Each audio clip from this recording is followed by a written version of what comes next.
வாழ்க்கையில நம்ம நிலைத்து நிற்பதற்கு ஒரு 7 படிகள் எனக்கு தெரிஞ்ச அளவுக்கு, நான் புரிஞ்சுக்கிட்ட அளவுக்கு, என்னுடைய அனுபவத்துல எனக்கு என்னை வழிநடத்தி வரக்கூடிய ஒரு அனுபவங்களை வைத்து ஒரு 7 படிகளை உங்கள்கிட்ட சொல்றேன். முதல் படி என்னன்னு சொன்னா, நம்ம எல்லாரும் கடவுளுக்குள்ள வந்திருக்கிறபடினால, கர்த்தருடைய ஊழியத்தை செய்யறபடினால, முதலாவது நமக்கு தனி ஜெபம், தனிமையான வேத தியானம் ரொம்ப அவசியம். முதல் படி என்னதுன்னு கேட்டா, எரிந்து நம்ம பிரகாசிக்கணும் அப்படின்னு சொல்லி பல விதங்கள்ல ஆண்டுடைய வார்த்தைகளை கேட்டுக்கிட்டு இருக்கோம். எரிந்து பிரகாசிப்பதற்கு நமக்கு துணை செய்யக்கூடியது முதலாவது கர்த்தருடைய வசனம். கர்த்தருடைய வசனம் வேதத்துல வாசிக்கிறோம். பிலிப்பியருக்கு நிருபம் 2வது அதிகாரம்.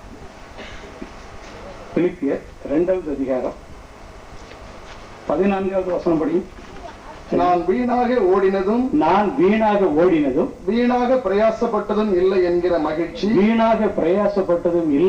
மகிழ்ச்சி, கிறிஸ்துவின் நாளில் எனக்கு உண்டாயிருப்பதற்கு ஜீவ வசனத்தை பிடித்துக்கொண்டு உலகத்திலே சுடர்களைப் போல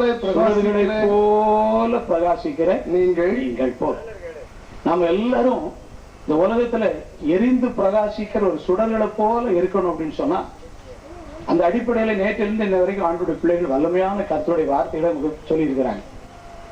இன்றைக்கு நம்முடைய நடைமுறைக்கு சொல்லக்கூடிய ஒரு சில ஆலோசனைகளை, முதல் ஆலோசனை, நான் வீணாக ஓடினதும் வீணாக பிரயாசப்பட்டதும் இல்லை என்கிற மகிழ்ச்சி நமக்கு என்ன செய்யணும்? வரணும்.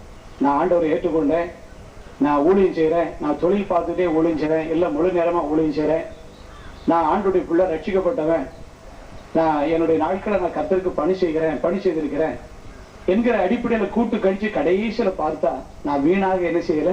ஓடல. என் காலத்தை பயன்படுத்திட்டேன்.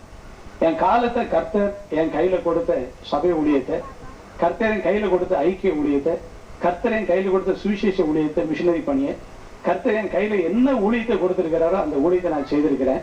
நான் வீணாக செய்யல, வீணாக ஓடல, அதை நல்லா பயன்படுத்திருக்கிறேன் அப்படிங்கிற மகிழ்ச்சி நம்ம எல்லாருக்கும் என்ன செய்யணும்? உண்டாகணும். அது உண்டாவதற்கு வழி என்னன்னு கேட்டா, ஜீவ வசனத்தை பிடித்துக்கொண்டு. இந்த வசனம் எவ்வளவு தெளிவா சொல்லிட்டு பாருங்க. ஜீவ வசனத்தை பிடித்துக்கொண்டு உலகத்திலே சுடர்களை போல பிரகாசிக்கிற நீங்க. அப்ப நம்ம சுடர்களை போல இந்த உலகத்துல பிரகாசிக்கணும் அப்படின்னு சொன்னா, முதலாவது நமக்கு அவசியம் என்னன்னு கேட்டா, கர்த்தருடைய வசனம். சொல்லுங்க, கர்த்தருடைய வசனம். கர்த்தருடைய வசனம் தீர்க்க தரிசனமாகவே நமக்கு வேதத்தில் எழுதப்பட்டிருக்கு. எனக்கு தீர்க்க தரிசனம் வேணும்னு சொல்லிங்கிற ஆசையோட யாரும் எங்கே என்ன செய்யக்கூடாது? போகக்கூடாது.